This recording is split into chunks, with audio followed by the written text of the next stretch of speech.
नमस्कार, ESPN 9 news देख रहे हैं आप। मैं हूं आपके साथ नाज़मीन खान। लोकसभा चुनाव की तारीख नजदीक आती जा रही है। लोकसभा चुनाव के मद्देनजर जहां तमाम पार्टियां एकदम से तैयार हो चुकी हैं, चुनाव प्रचार करती हुई नजर आ रही हैं। दिल्ली से लेकर उत्तर प्रदेश से लेकर बिहार में तमाम राजनीतिक पार्टियां अपने प्रत्याशियों के ऐलान के साथ स्टार प्रचारक की लिस्ट के साथ घोषणा पत्र भी जारी करती हुई नजर आ रही हैं। तो वहीं बिहार की बात करें तो बिहार में एनडीए का पेंच यहां पर कुछ ऐसे सांसद मौजूद हैं जो फंसाते हुए नजर आ रहे हैं। जहां महागठबंधन में ये देखने को मिल रहा था कि आरजेडी और कांग्रेस पार्टी के पास जिन सीटों का बंटवारा होता हुआ नजर आया है, जहां पर 26 सीटें आरजेडी के खाते में और जहां यहां पर 9 सीटें कांग्रेस पार्टी के खाते में नजर आई थी, तो वहीं 23 सीटें अब आरजेडी के खाते में बच जाती हैं, क्योंकि मुकेश साहनी को यहां पर 3 सीटें आरजेडी की तरफ से दे दी जाती हैं। जिसके बाद चर्चाएं होती हुई नजर आई कि इस गठबंधन में जल्द ही लोकसभा चुनाव से पहले बड़ी फूट पड़ती हुई नजर आ सकती है। लोकसभा चुनाव जीतना क्या, यहाँ पर बिहार में ये गठबंधन टिक भी नहीं पाएगा। लेकिन वही गठबंधन मजबूती के साथ देखने को मिल रहा है। इसके विरुद्ध यहाँ पर एक और गठबंधन है जिसमें कई ऐसे दल नाराजगी जाहिर करते हुए नजर आ रहे हैं। भारतीय जनता पार्टी के कई ऐसे सांसद मौजूद हैं जो नाराजगी जाहिर कर रहे हैं एनडीए के सहयोगी दलों को टिकट देने से। यहाँ पर नाराजगी जाहिर होती है कि जिस सीट पर चुनाव जीतते हुए नजर आए हैं वो सीट सहयोगी दलों को क्यों दे दी जाती है। 2019 में ये सीट यहाँ पर भारतीय जनता पार्टी के खाते में रहती है, लेकिन अचानक 2024 के चुनाव के दौरान ये सीटें जेडीयू पार्टी के खाते में चली जाती हैं। 2014 के चुनाव में जीत हासिल भारतीय जनता पार्टी के कई ऐसे प्रत्याशी करते हुए नजर आते हैं, लेकिन 2019 में अलग ही तस्वीर देखने को मिलती है। तो ये बदलाव से नाराज यहाँ पर कई सांसद नजर आ रहे हैं और इसी बदलाव के कारण एक और यहाँ पर भारतीय जनता पार्टी के राष्ट्रीय प्रवक्ता हैं, सांसद हैं और वो अपनी नाराजगी साफ तौर पर जाहिर करते हुए नजर नहीं आ रहे हैं। लेकिन यहाँ पर उनकी नाराजगी दिखाई देती है कि लोकसभा चुनाव में ना उतारना, एमएलसी के चुनाव में ना उतारना, उसके बावजूद यहाँ पर राष्ट्रीय प्रवक्ता बनाकर छोड़ देना। बात की जा रही है सैयद शाहनवाज हुसैन की। सैयद शाहनवाज हुसैन जिन्हें भागलपुर से चुनाव लड़ना था, लेकिन भागलपुर से टिकट नहीं दिया जाता है। भागलपुर से टिकट इसलिए नहीं दिया जाता है क्योंकि जो भागलपुर की सीट है 2019 के दौरान ही 2019 के लोकसभा चुनाव के मद्देनजर ये जनता दल यूनाइटेड के खाते में आ जाती है। जनता दल यूनाइटेड के खाते में आने के बाद इस सीट पर जेडीयू अपना प्रत्याशी उतारती है।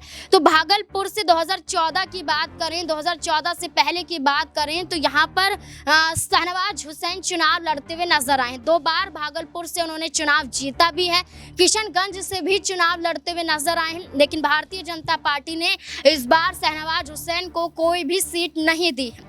इसी बीच जहां शाहनवाज हुसैन की नाराजगी साफ तौर पर जाहिर होती हुई नजर आ रही है, तो वहीं दूसरी तरफ शाहनवाज हुसैन की पत्नी को लेकर कई बड़े कयास लगाए जा रहे हैं। कयास लगाए जा रहे हैं कि वो कांग्रेस पार्टी की तरफ अपना रुख कर सकती हैं। शाहनवाज हुसैन अपनी पत्नी को महागठबंधन में शामिल करवा सकते हैं और शामिल करवाने के लिए कई हथकंडे आजमा सकते हैं। कांग्रेस पार्टी की तरफ से ऑफर पर ऑफर शाहनवाज हुसैन को दिया जा रहा है। इसी बीच में शाहनवाज हुसैन जिनकी प्रेम कहानी हमेशा से सुर्खियों में रहती है, जिनकी कहानी हमेशा से देखी जाती है कि वो लव स्टोरी जो आज के समय में भी एक यादगार, एक मिसाल के रूप में देखी जाती है, वो लव स्टोरी फिर से सुर्खियों में नजर आती है। कैसे शाहनवाज हुसैन और उनकी पत्नी रेणु का यहाँ पर एक प्रेम देखा गया और उसके बाद कैसे ये शादी के बंधन में बंधते हुए नजर आए, एक रिपोर्ट के माध्यम से देखिए। शाहनवाज हुसैन बीजेपी नेता के वरिष्ठ नेताओं में शुमार किए जाते हैं। शाहनवाज के बारे में कहा जाता है कि वो एक खुशमिजाज इंसान है। एक अच्छे नेता होने के साथ साथ वो एक अच्छे पति भी हैं। मुस्लिम परिवार से ताल्लुक़ रखने के बावजूद भी उन्होंने एक हिंदू परिवार की कन्या से अपनी आंखें चार कर ली थी। शाहनवाज हुसैन की पत्नी का नाम रेणु है। दोनों की प्रेम गाथा कॉलेज में पढ़ाई के दौरान शुरू हुई थी, जो कि आगे चलकर शादी में भी बदली। वहीं इस प्रेम कहानी में बड़ी बात तो ये रही कि शाहनवाज और रेणु ने मजहब की दीवारों को लांघकर विवाह किया। आपको बताते चलें कि यह किस्सा उस वक्त का है जब 1986 में शाहनवाज ग्रेजुएशन कर रहे थे।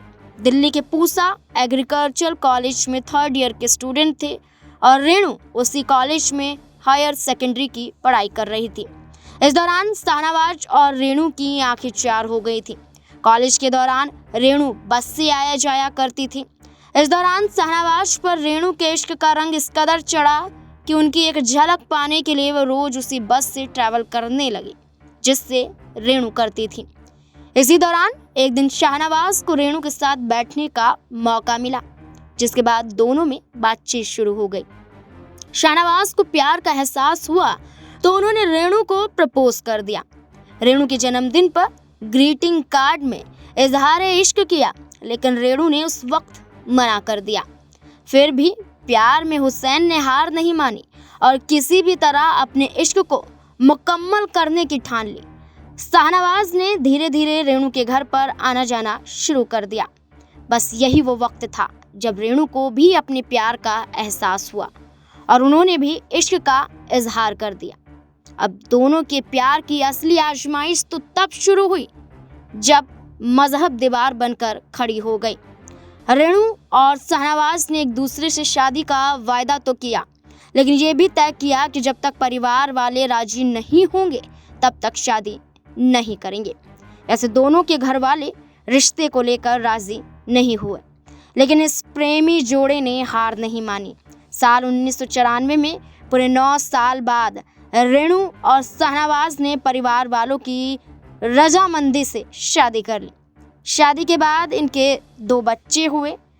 दोनों बेटों के नाम आदिल और अरबाज हैं।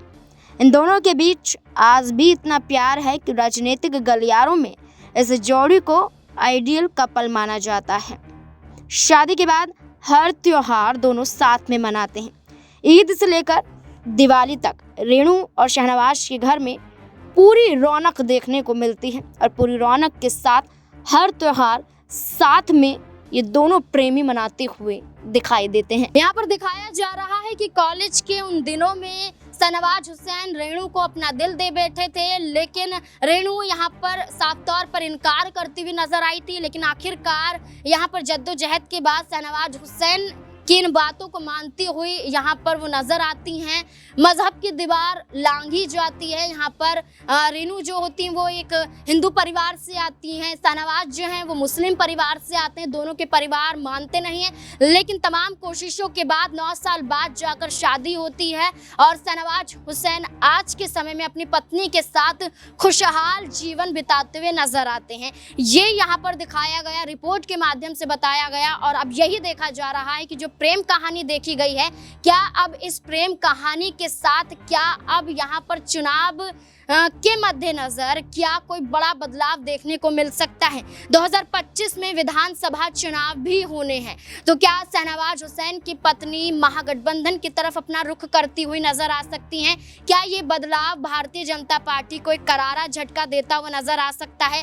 इस मुद्दे को लेकर आपकी क्या राय बनती है, कमेंट सेक्शन में जरूर बताएं कि क्या वाकई ऐसे शाहनवाज हुसैन की पत्नी ये कदम उठा सकती है। क्या है आपकी राय, कमेंट सेक्शन में जरूर बताएं। देखते रहें SPN9 न्यूज़। धन्यवाद।